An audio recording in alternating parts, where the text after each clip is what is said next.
Good morning, gentlemen. Richard Schroeder, a retired physician. I want to drill down a little bit more on the public health aspects of AI data centers. There's been plenty of information now accumulating regarding this, and some of it is quite alarming. First of all, addressing the air pollution issue, it can be quite considerable. And as a matter of fact, the diesel backup generators, which are said to almost run constantly, produce up to about 600 times the amount of dangerous nitrous oxides as an equivalent amount of natural gas.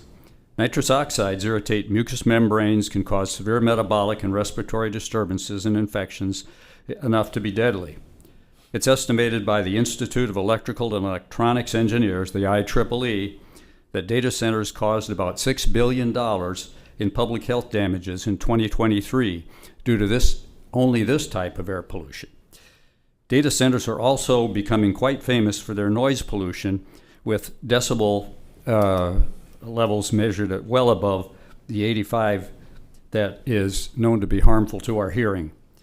There is also evidence that now this is important, and this is kind of frightening actually. There's also evidence that these constant levels they emit below the frequency of our normal hearing. We can't hear it, we can just kind of feel it. Can cause fibrosis in many different organs, resulting in premature cardiovascular disease, for example, as well as other diseases. And this is because of the constant vibroacoustic stimuli. The outrageous levels of light coming from AI data centers at night disturb our melanopsin, which is a hormone in our body that regulates melatonin. Now, melatonin, we've all heard of that. It's not just needed for sleep, but it's also our body's master antioxidant, which is one of the reasons you heal while you're sleeping. We already know that our existing light pollution increases the risk of breast cancer by 73% as compared to a totally dark sky, which we of course don't have anymore, and prostate cancer by 50%. So the enormous light pollution from data centers is likely to cause a lot of other stuff.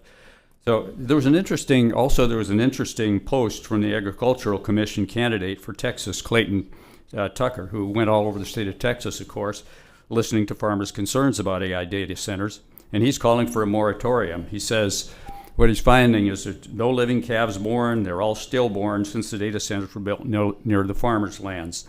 The noise coming from them are causing stillbirths. If these are the effects of the center on mammals, what are they doing to pregnant and human mothers?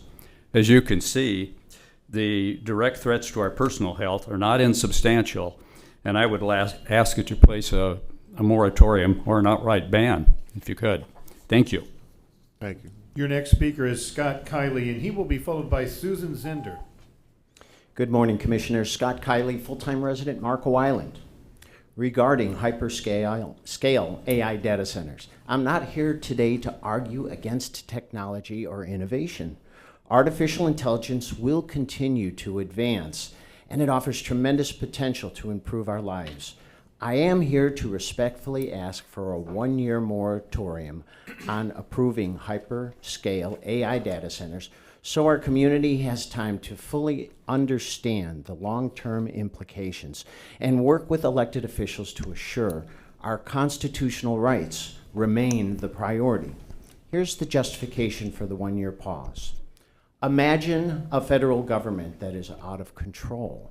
Federal mandates, out-of-control taxation and spending, corruption, lawlessness, programmable money, tyranny and oppression turned against its citizens. To a large extent, this is what we are living today.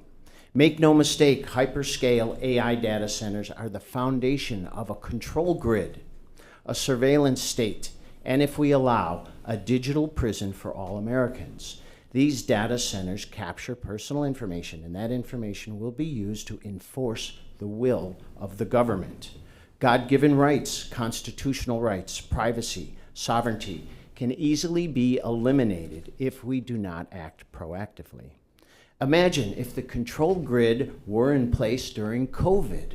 With this authoritarian tool, money is shut off, movement is restricted, lockdowns enforced, due process eliminated, medical mandates enforced, social credit scores control your freedom or lack thereof. Bank accounts are seized for non-compliance. Speak against the system and you are persecuted, canceled, or jailed.